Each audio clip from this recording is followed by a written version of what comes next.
Welcome everyone to a look at another box set from Radiance Films. Unfortunately, this was a little bit delayed getting to me. It was released on the 23rd of February, but for whatever reason, HMV, which is obviously a third-party seller, is having a lot of difficulties at the moment getting their stock out and getting it dispatched in time. So yeah, which is a little bit of a shame, but you know, better late than never. And yeah, today we're taking a look at the Japanese Godfather Trilogy. So yeah, which is a really nicely done box set, to be honest. And yeah, all three of these films were released between 1977 and 1978, all directed by Sadao Nakajima, who did the Rapacious Jailbreaker, I think it was called. Yeah, which I think was a Radiance Films release.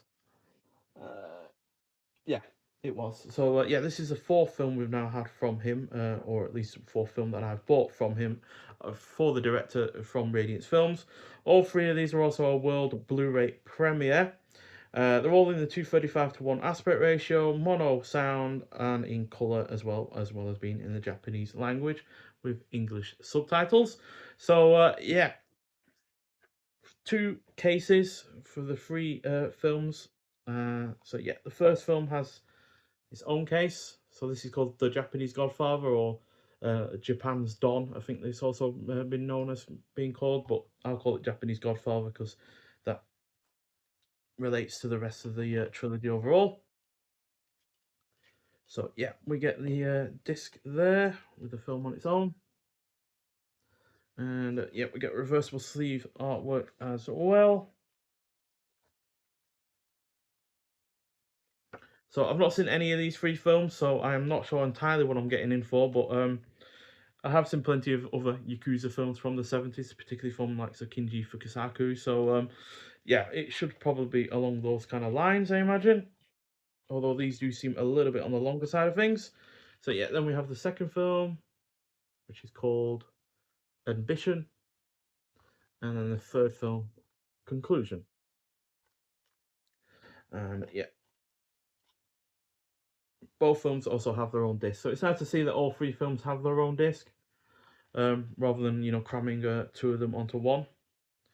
And then we have reversible sleeve artwork as well, but it looks like it's only for the or maybe a mix. I'm not sure. Yeah, it looks like it might only be the one film that has the artwork there, but I'm not sure which entirely because I don't speak Japanese, unfortunately. But yeah, and yeah, although the films aren't particularly short either, the first film's 132 minutes, the second one's 141 minutes, and the third one is 131 minutes. So, yeah, it's going to take some time to get into this trilogy.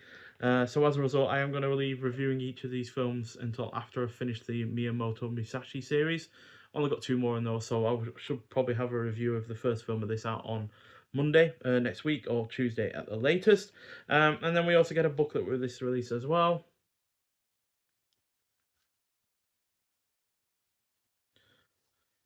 And inside you get your cast and crew for each film itself, and then we get the Toei Studio and the Yamaguchi Gumi by Akihiko Ito from 2025. Then we get Familiar Faces by Tom Mez, also from 2025. And then we get Notes on Filming Japanese Godfather by Toshio Masuda, also, and that's from 1977. And then we get Transfer Notes and Credits.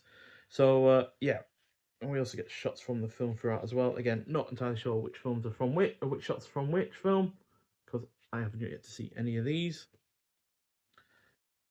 And to be honest, before Reddit's films released the Rapacious Jailbreaker, I hadn't heard of the director before either. So yeah, it's going to be interesting to see a whole trilogy from him. And yeah, the trilogy was transferred in high definition by Toei Company Limited, and supplied to Radiance Films as high definition digital files. So yeah, which they've done many times, and there's been very little issues in the way of that kind of thing being the case.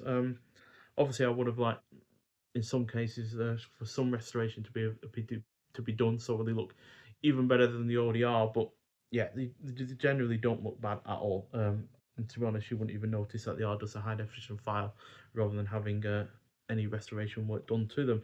So yeah, there are a few cast members that are involved in this that I have seen in many a film before. You've got the likes of Toshiro Mifune and Sonny Chiba in this as well, or Sonichi Chiba.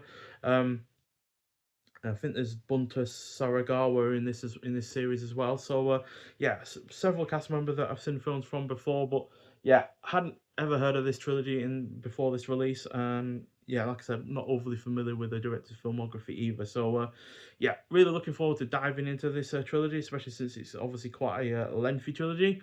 Obviously not the longest, there are far longer trilogies out there, but yeah, definitely not a short one. So yeah, looks like it should be a series that is, you know, highly detailed and doesn't feel like it's overly rushed. So yeah, but nonetheless, thank you for watching. If you've seen any of these films before, I'd like to hear your thoughts on them and maybe what I'm kind of getting in for.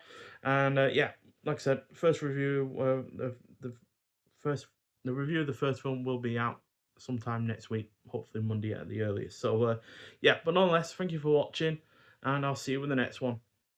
Bye.